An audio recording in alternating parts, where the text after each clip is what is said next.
समय मौजूद हूँ ग्राम सभा ओसा में, जहाँ मेरे साथ प्रधान प्रतिनिधि के रूप में राघवेंद्र बारमिश्रा भी मौजूद है। मैं उनसे जानना चाहूंगी कि अभी तक इन्होंने 4 साल में अपने ग्राम सभा में क्या क्या विकास कार्यों को अंजाम दिया और आने वाले 1 साल के लिए क्या रूपरेखा तैयार किया ताकि इस ग्राम सभा का कार्यान्वयन हो सके। रविंद्र जी, आपका हमारे चैनल में बहुत बहुत स्वागत है। बहुत बहुत धन्यवाद। Thank you so much.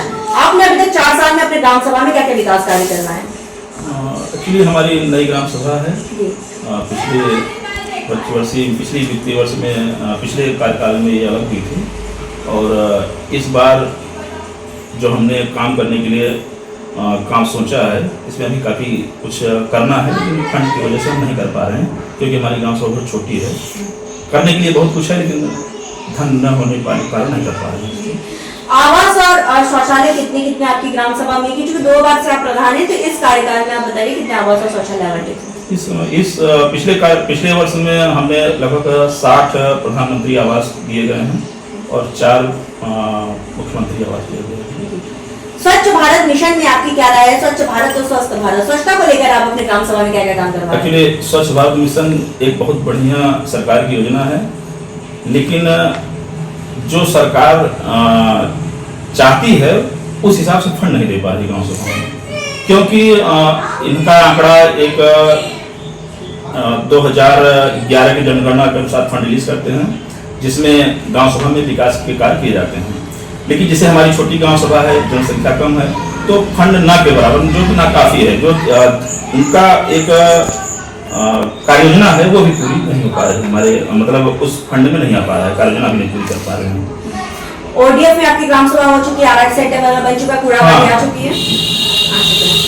आपकी ग्राम सभा में सर्वे हुआ, बहुत सी जनता से मुखातिब हुए जिनका कहना था कि कुछ जगह जैसे नाली की समस्या है, जल निकासी होने के नालियों में जल भरा हुआ, इसका निवारण हम कब तक करवा देंगे? हमारे यहाँ कोई समस्या नहीं है, जो समस्या थी एक आध जगह थी वो सॉल्व हो चुकी है, सब अब कोई समस्या नहीं है।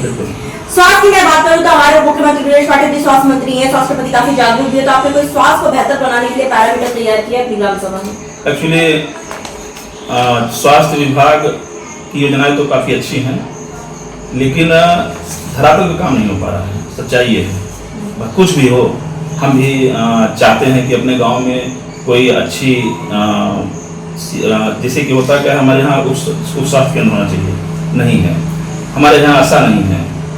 हमने काफ़ी प्रयास किया, आज लगभग 4 वर्ष हो गए हैं, लेकिन आशा की नियुक्ति नहीं हो। मैंने इतने IRS डाला, कई जगह शिकायतें किया, डायरेक्ट CMO से भी मिला, लेकिन आज तक नहीं। अब 4 साल में आप बताइए कितना अच्छा काम हो रहा है, मुझे नहीं समझ में आ रहा है, मुझे कष्ट मिल पाती है। कोटेदार लेखपाल कैसे आपकी ग्राम सभा में? कोटेदार लेखपाल की बड़ी शिकायतें मिलती है ग्राम सभाओं में। नहीं, मेरे यहाँ कोई ऐसी दिक्कत नहीं है, कोटेदार बहुत अच्छे हैं, समय से राशन वितरण होता है और लोगों को किसी प्रकार की समस्या नहीं, ना कभी हुई है, मेरे ज्ञान में ऐसा नहीं आया कि ऐसी कोई शिकायत हुई हो। हाँ, यूनिट को लेकर के कुछ शिकायतें हैं, क्योंकि यूनिट घटना बढ़ना समय से होता रहता है, तो कुछ लोगों को है कि जैसे यूनिट बढ़ना है, तो अभी हमारे यहाँ जैसे कि कुछ मानक है 70-80% क्या होता है ऐसा, तो अगर जगह होता है तो यूनिट जुट जाते हैं, उसमें ऐसी कोई दिक्कत नहीं हमारे। आपका कोई सपना जो अधूरा रह गया, आप अपना ग्राम सभा में करना चाहते, क्योंकि 2 बार से आप प्रधान हैं, फिर भी आपका कोई सपना? नहीं, हम सपना बहुत है, हमारे गांव का विकास करना है, कुछ हमने नई सोच के साथ हम राजनीति करना था, गांव की सेवा करना था, लेकिन हमारे गांव में फंड की बहुत ही कमी है जो कि हम पूरी नहीं कर पा रहे हैं। हमारी गांव सभा इतनी छोटी है कि उसमें जैसे कि जो धन आता है उसमें आधे मानदेय, केयर टेकर, पंचायत सहायक, तमाम ऐसे ही खर्च हो जा रहे हैं, जो कि हमारी साल भर की 9-10 लाख रुपए, 9-10 लाख रुपए नाकाफी है जो कि हमारे गांव सभा में काम कराया जा सके। इसलिए हम इच्छा बहुत कुछ करने की है, लेकिन हम थोड़ा धन अभाव के चक्कर में नहीं कर पा रहे हैं।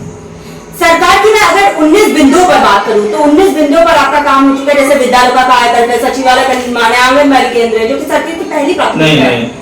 ये सरकार ने बहुत अच्छा कार्य किया है कि गांव सभा में सारे आधारभूत ढांचे, मूलभूत सुविधाएं दी जा रही हैं। इस सरकार का बहुत बढ़िया पहल है, क्योंकि पिछले जो सरकारें थी उसमें हमें दौड़ना पड़ता था कागज लेके कि ये फला काम करिए फला, लेकिन आज इस सरकार में लोगों को खुद लोगों तक सरकार पहुंच रही है अपने आप। किसी को जैसे शौचालय हो, आवास हो, इसके लिए कहीं जाना नहीं पड़ता। आप मतलब ये जैसे कि हमारी ही नैतिक जिम्मेदारी है कि हम अपने लोगों, गांव के लोगों तक पहुंचे, उनको चाहे शौचालय हो, पेंशन हो, आवास हो, ये मौके पर उनके घर पे ही दी जा रही है। ये सरकार की बहुत बढ़िया व्यवस्था है। दूसरी बात, जो हमारे आधारभूत इंफ्रास्ट्रक्चर है, जैसे कि पंचायत भवन, आंगनबाड़ी, स्कूल, आरआरसी सेंटर, अंत्येष्टि स्थल, जिसे अभी तो हमारे गांव में जगह नहीं है, हमारे भी आया था कि ऐसा आपके गांव में कर दिया जाए। तो समस्या यह है कि हमारे गांव में जिसे जमीन नहीं है, नहीं तो सारी योजनाएं हमारे गांव में अपने आप दी जा रही है कि ऐसा आप करिए। ये सरकार भी बहुत अच्छा कर रही है। जी, बहुत अच्छा लगा जानकर आपसे ये। अच्छा, 12 का शमशान घाट के लिए क्या आपने कभी लिखित आवेदन किया? क्योंकि जो गरीब तबके के लोगों ने शादी ब्याह में आपकी ग्राम सभा में समस्याओं का सामना करना पड़ रहा है, और बहुत उम्मीद प्रधान से ही होता है कि प्रधान शायद लिखित आवेदन करेंगे, तो क्या आपने? नहीं, हमने एक्चुअली हमारे यहाँ जो शमशान घर है या बारात घर है, शमशान घाट या बारात घर, इसके लिए सरकार खुद कहती है कि आप लीजिए, लेकिन समस्या हमारे लिए है कि हमारे यहाँ जमीन उपलब्ध नहीं है। हमारे इस समय कोंडियारा ब्लॉक में 3 अंत्येष्टि स्थल बन रहे हैं। बारात घर तो पूछा गया था, शायद एक आध जगह हमारे कोंडियारा ब्लॉक में एक जगह हम तैयार हुआ है, ऐसा जानकारी में आया है कि अभी बना नहीं है। लेकिन आपकी ग्राम सभा में कुछ कब्जे की जमीन भी है जो छुड़वा के बारात घर बनाया जा सकता है, ऐसा कुछ है? जिससे हमारे बताना चाहूंगी, पूरे उत्तर प्रदेश में हम लोग का काम चल रहा है, बहुत से प्रधानों को ये मालूमात नहीं कि बहुत सी कब्जे की जमीन भी सरकार छुड़वा के और उस पर काम कर रही है। तो हम लोग काम कर रहे हैं और सरकार तक बात पहुंचा रही है। सच्चाई यह है कि हमारे यहाँ जमीनें उपलब्ध हैं, लेकिन सबसे जिसे जटिल समस्या है जो राजस्व विभाग द्वारा पैदा की जाती है। राजस्व विभाग चाहे सब गांव प्रधान काम करना चाहता है, गांव स्तर पे ही होगा, लेकिन 1-2 अपवाद हैं, नहीं तो ज्यादातर लोगों के कब्जे में है, चाहे सरकारी, जिन्हें सरकारी जमीन है खाली नहीं पड़ी हुई है, जिसको खाली करवाने के लिए कितने प्रयास करने पड़ते हैं, उसके बावजूद खाली नहीं हो पाती। तो राजस्व विभाग सहयोग नहीं कर पा रहा है लोगों को। ये तो गाँव में और ही तेजी से विकास हो, अपान धरातल भी करना है। नहीं, आपने काम बहुत अच्छा किया है, छोटी सी ग्राम सभा में भी आपने बहुत बेहतर काम किया है, तभी हम आपके पास आए हैं। सरकार से आप क्या मदद चाहते हैं कि आपकी ग्राम सभा का विकास हो सके, और आम जनमानस से आप क्या कहना चाहेंगे? एक्चुअली चाहते हैं कि जो नई ग्राम सभाएं हैं, हमारी तरह और सारी ग्राम पंचायतें जो नई बन के आई हैं, फंड की बहुत ही कमी है। एक्चुअली जिसे कि जो हम लोगों को निधि मिलती है वो काफी नाकाफी है। नाम के लिए प्रधान है, लेकिन कर नहीं कुछ पा रहे हैं। इसके लिए चाहे नरेगा हो, नरेगा में भी कटौती कर दी गई, हमारे फंड से भी 30% दिया गया, जिसमें से कि केयर टेकर, प्रधान मानदेय और इसका क्या बोलते हैं पंचायत सहायक जो भी दिया जा रहा है, जिसमें कि सारे फंड ही खत्म किए जा रहे हैं, स्रोत नहीं बन पा रहा है। एक तरफ हमारे यहाँ तालाबों का पट्टा दिया गया, जो कि सरकारी जो धनराशि है जमा की जाती है तहसीलों में, हमने उसके लिए कई बार डीएम को दिया, IDR डाला, लेकिन वो फंड भी हमारे ग्राम सभा में नहीं वापिस आ पाई है। तो जिसे चाहते हैं कि हम लोगों को ऐसा कुछ फंड बढ़ाया जाए जिससे हम लोग गांव का कुछ ज्यादातर विकास कर सकें, और उसके अलावा जो हमारी खुद के संसाधन द्वारा धन अर्जित किया जा सके, वो चीज हम लोग को वापस कराए। जैसे कि मान लीजिए हमने पट्टे का नाम लिया, अब हमारे यहाँ 3-4-5 तालाब पट्टे हुए हैं, जिसको पैसा जमा सरकार खाते में जमा हुआ, हमने DM SDM से भी कहा, लेकिन वो पैसे आज तक नहीं मिल पाए। तो चाहते हैं कि आप चाहते हैं जल्द से सॉल्यूशन हो तो ग्राम सभा का विकास हो पाएगा।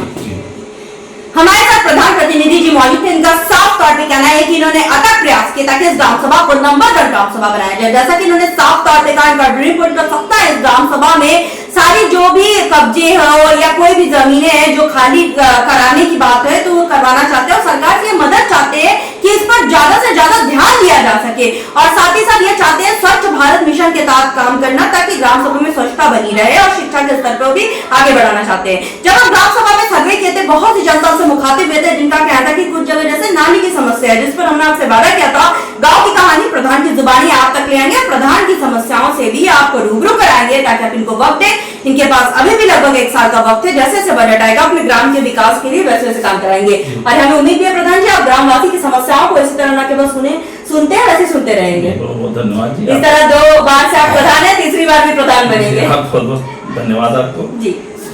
अब देखने वाली बात बस ये होगी कि इस ग्राम सभा को हम एक आदर्श ग्राम सभा के रूप में लखनऊ ले जाते हैं या नहीं। वीडियो जर्नलिस्ट संजय प्रताप सिंह के साथ मैं कोलिका दास, उत्तर प्रदेश, लखनऊ।